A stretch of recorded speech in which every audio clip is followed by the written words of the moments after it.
And from that moment on, I said, this is something I want to be involved in. So I did contact Jane. This has been the 6th year I've been at the convention. And I really support CFI installs. But the question I really want to get into and talk about is the pay scale for carpet installers is totally inadequate. I remember last week I was talking to a few other retail friends of mine, and one of them accused me of being a communist because I told them guys were paid out here. But let me explain something that, I'll correct one thing. My son, I tried to get him into the carpet business, he wouldn't do it. He's a laminate installer. For the simple reason that he couldn't make any money installing carpet. And he told me, he says, you'd have to be crazy to be a carpet installer. He does very well doing laminates. And what I want to do is, I remember 2 years ago when we had leadership, Tom Cartmill passed out a piece of guideline that would signify the strength and unity. And I've been wearing this for 2 years as a reminder of being unified to support this organization. And at this conference now, it's the power of one.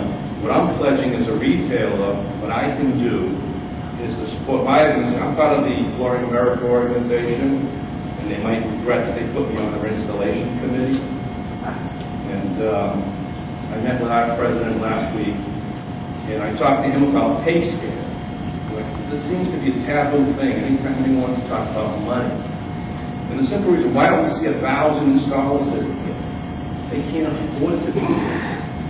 Why do we see people like Robert Barton, John Namba, and Ray Knapp getting off their knees, going into other organizations? They're still involved with CFI and this organization. Because I don't think there's enough money for a guy to make an adequate living being a carpet installer. They're few and far between, and it just isn't right.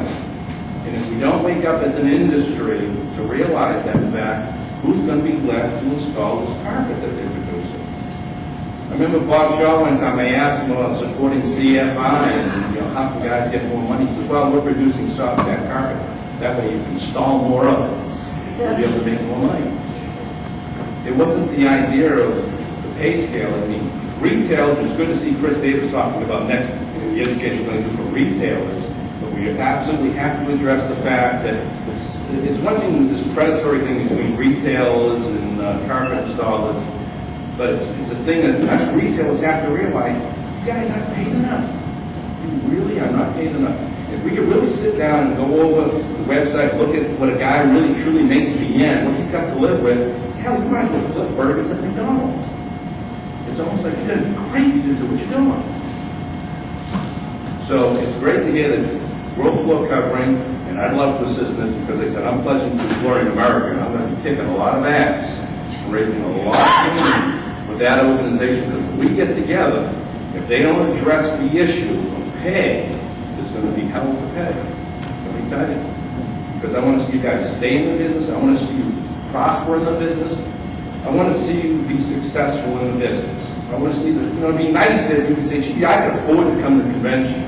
It's great that Chris Davis will kick in the money to help you do it, but wouldn't it be nice if you could afford to come to this convention? It's a tragedy that they can't. And the more we learn, they say, learn more to earn more.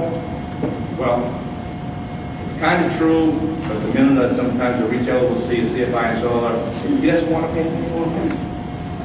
So it behooves us to educate the retailers, educate even the industry, whether it's the Bob Shaws, Julian Saul, whoever it is. We really have to acknowledge the fact carpet installers are underpaid. Now, we have floor covering weekly here, floor covering news. I challenge you guys to address this issue also. So this is what I really want to see. Let's address the issue of money. Even though it's taboo, maybe other people can't address it. Well, I'm a retailer and I'll address it. You're underpaid. Absolutely underpaid. We have to address it. And I don't want to get in a situation of, geez, tomorrow I'm going to raise the level to $9 here, because there are a lot of installers out there today that shouldn't be in this business. But there's got to be something to attract you to this business. And right now, I don't see it. Why would anyone want to install a car? I think it's a marvelous craft. It's phenomenal the work that you can do. But if you can't be paid for it, it's ridiculous. You have to put food on the table. You have to support your families. Can you send your kids to private school? I talked to the carpenters, no health insurance. If they do have health insurance, my wife has it. Why the hell can't you afford to buy it? How's your 401k doing? What 401k? I mean, it's absolutely travesty. So I pledge, as the power of one, to raise a lot of health issues and to support the CFI continuously. And I hope that by next year, this issue will be on the table and we'll be talking about you guys be able to make an adequate living in Stone Park. And that's my pledge as the power of one, to kick some ass for the next year. CFI